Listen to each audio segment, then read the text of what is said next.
গাড়ি ছাড়া কোথাও মুভ করিনি। মাথার উপর থেকে ছাদটা যদি সরে যায় আমরা যাব কোথায়? আব্বুর অনেস্টির একটা মিসইউজ, এটা কিন্তু উনি আমাদেরকে না জানায় অনবরত করে গেছে। তো আব্বুকে যখন আমি সরাসরি জিজ্ঞেস করলাম যে হচ্ছে কোনো সমস্যা কিনা, তুমি কিসের চেকের ব্যাপারে কথা বলছিলাম, তো তখন বললো যে না কিছু না, এই একটু প্রবলেম হয়েছে আর কি। তো উনি এড়িয়ে যাওয়ার চেষ্টা করলো। তখন আমি বললাম না, তোমাকে আমি বেশ কিছুদিন ধরে দেখতেছি তুমি ঘুমাচ্ছ না, কেউ কি তোমাকে ফোনে কোনো থ্রেট করতেছে? বলে বলো, সলিউশন তো আসতে পারে। তো আব্বু তখন বললো যে, তখন আমার সাথে শেয়ার করলো ঘটনা যে এরকম আমি তো একজনের উপকার করতে গিয়ে এখন আমি ফেসে গেছি। তো এখন দেখা যাচ্ছে যে ও টাকা তার দিচ্ছে না, এখন তারা আমাকে থ্রেট করছে যে হচ্ছে যদি না করি তাহলে চেকের মামলা হয়ে যাবে। এর মধ্যে একটা ছোট করে বলে রাখি, আমাদের মানে বিজনেস পারপাসে আব্বু ব্যাংক থেকে লোন নিয়েছিল বেশ কিছু অ্যামাউন্টের। তো ব্যাংক থেকে লোন নেওয়ার পরে সেই লোন এরকম বাড়তে বাড়তে বছরে বছরে বাড়তে বাড়তে প্রায় আপনার 24 কোটি টাকার কাছাকাছি চলে গিয়েছিল। ও, এটা আপনারা কেউ জানতেন না? আমরা জানতাম না, মাই কারণ গুডনেস। এটা তো আমি যখন আরো ছোট হ্যাঁ, তখন থেকে ইন্টারপোল একটা, আচ্ছা তখন থেকে হচ্ছে। হ্যাঁ তখন থেকে অলরেডি হচ্ছে, মানে আমি ইন্টারের পরেই আমার মেন হচ্ছে আপনার মানে ক্রাইসিসটা শুরু হয়, সবকিছু আস্তে আস্তে খোলাসা হতে থাকে। ওই পর্যন্ত আমরা কিছুই জানতাম না। ওকে।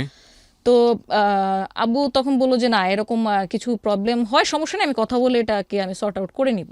একদিন 2 দিন আবার গেল, 3 দিনের দিন আবার যখন দেখলাম এখনো তাকে ফোনে মানে কন্টিনিউ কিছু লোক মানে হয়তো হুমকি ধামকি দিচ্ছে, তখন আমি বললাম ব্যাপারটা আমি আবার আমার দাদার সাথে চাচাদের সাথে শেয়ার করার জন্য আব্বুরে বললাম যে আচ্ছা ঘটনাটা কি আমাকে বলো, আমরা কোন একটা সর্ট আউট তো করবো।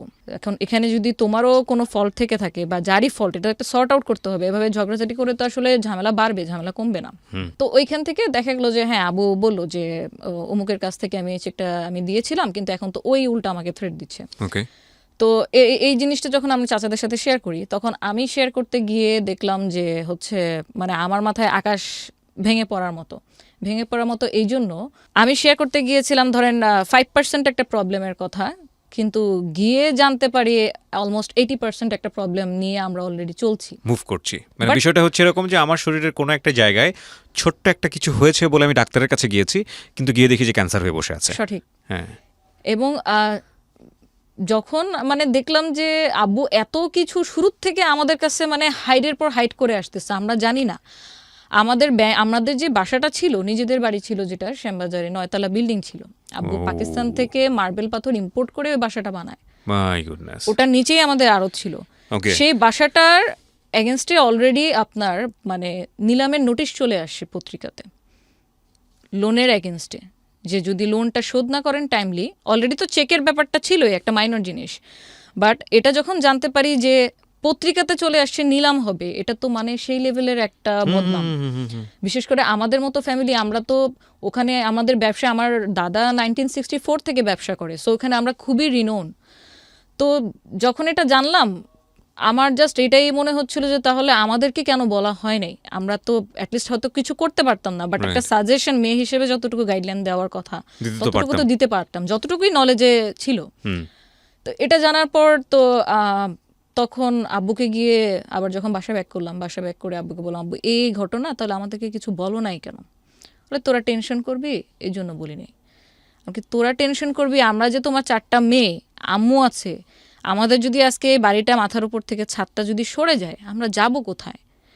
তাহলে ফিউচার প্ল্যান কি? তোমার তো একটা ব্যাকআপ তো থাকবে, তুমি এত বছর ধরে বিজনেস করতেছো, তো সেখানে তো মানে কোনো একটা অ্যারেঞ্জমেন্ট তো থাকবে, হয়তো এফডিআর থাকবে, হয়তো অন্য কোথাও জায়গা কেনা থাকবে, কোনো ফ্ল্যাট কেনা থাকবে, আমাদের তাহলে সিকিউরিটি সিস্টেমটা কি ফিউচার? তার চেয়ে বড় কথা হচ্ছে তুমি কিভাবে এত টাকা মানে লস হলো তোমার, বা এত লোনটা কিসের জন্য হলো, এটার অ্যান্সার কি দিয়েছিল সে? এটার অ্যান্সার বলতে আব্বু যেহেতু অল্প বয়স থেকে ব্যবসা করছে, তো যখন দেখছে যে একটা বিজনেস করে ভালোই প্রফিট হচ্ছে, তখন একই সাথে আরো 3টা বিজনেস করে ফেলছে, এবং সবগুলোতে মোটামুটি ধরা খেয়েছে। সবগুলোতে মোটামুটি যেমন প্রফিট করেছে।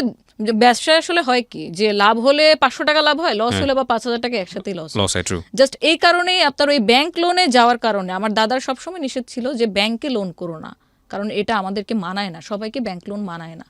তো উনি জানায়ও নেই যে উনি ব্যাংক লোন করছে। তো অনেক কিছুর ব্যাপারের কারণে উনি অনেকের কাছে ইনফরমেশন হাইড করে গেছে। কিন্তু এই যে আমার যে একটা ইনসিকিউর আমি ফিল করলাম তখন, যে আমাদেরকে জানাও নাই, তাহলে এখন যদি বাসাটা সত্যি সত্যি নিলাম করে দিতে হয় বা কাউকে সেল করে দিতে হয়, আমরা কোথায় যাব? রাইট। তখন আব্বুর কাছে এটার কোনো অ্যান্সার নাই। অ্যান্সার এই জন্য নাই যে উনি ভাবছে যে ব্যাংক ব্যালেন্স তো আছে, আমরা কোথাও না কোথাও যাব, কোথাও না কোথাও গিয়ে উঠবো। বাট এই যে একটা ট্রিপ্লেক্স বাসা, 9 তলা বিল্ডিং, যেটা বানাতে খরচ হয় আনুমানিক 10 কোটি টাকার কাছাকাছি, কিন্তু পরে বদনামের ভয়ে কারো কাছে সেল করে দিলাম 2.25 কোটি টাকা, মানে মাত্র 2.25 কোটি টাকায়। তো এখানে তো অলমোস্ট লস। আমি যদি এখান থেকে প্রফিট করে বের করতে পারতাম তাহলে আমার সেকেন্ড কোনো অ্যাড্রেস আমি করতে পারতাম। সো এটা আপনার ইন্টারমিডিয়েটে পড়া অবস্থায় ঘটনা? ইন্টারমিডিয়েটে পড়া অবস্থায় ঘটনা। ওকে।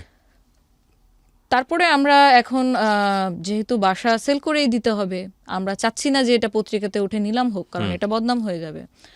তখন গিয়ে আমরা আশ্রয় নিই আমাদের দাদি বাসায়, যেখানে আমরা বড় হয়েছি, যেখানে অলরেডি আমার চাচারাও থাকছিল।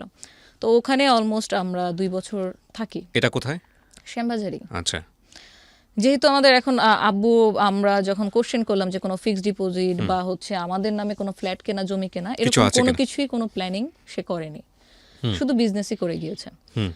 তো 2 বছর দাদি বাসায় থাকার পরে আমাদের পড়ালেখার পারপাসে, ততদিনে আমার ইন্টারমিডিয়েট শেষ, আমি ইন্টারমিডিয়েটে ভর্তি হয়েছিলাম, 2 বছরের ইন্টারমিডিয়েট শেষ। তখন আমি অনার্সে ভর্তি হবো ঢাকা সিটি কলেজে।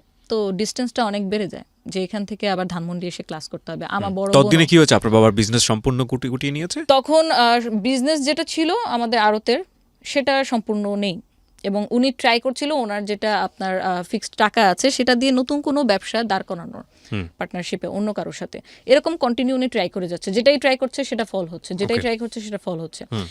এটার মধ্যে মানে শুধুমাত্র যে লোনের কারণে আব্বু মানে ডুবে গেছে সেটা বলবো না, এখানে আপনার 50% দায়ভার ওরকম মানুষেরও আছে যারা হয়তো, আব্বু এরকম ছিল, আব্বুর নামই অনেকে দিয়ে দিয়েছিল যে আপনি তো হাতেম তাই, যেই হেল্প চেতে আসে আপনি তাকেই হেল্প করেন। আচ্ছা আচ্ছা। আপনি কোনো প্রমাণ ঘেটে দেখেন না যে আসলেই কি সে নিডি কিনা।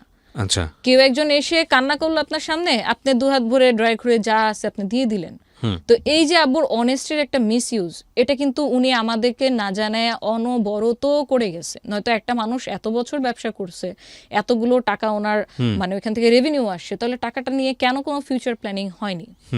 উনি কন্টিনিউ এই জিনিসগুলো করে গেছে, যে এই টাকা চাইছে, আমার আজকে বাচ্চার অপারেশন করতে হবে, বা আমার ব্যবসা ডুবে গেছে, আমি একটা নতুন স্টার্ট আপ করবো, সেই ক্ষেত্রে আমাকে কি হেল্প করতে পারেন? এই মানে দান খয়রাতগুলো উনি কন্টিনিউ করে গেছে। এবং কারোর জন্য যদি আমি কোনো কিছু করি, যদি সেটা যদি লোন হিসেবে হয়, সেটার এগেনস্টে তো একটা দলিল বা একটা ডকুমেন্ট কিছু একটা তো আমার থাকবে, যেহেতু সেটা আমি ফিডব্যাক পাবো।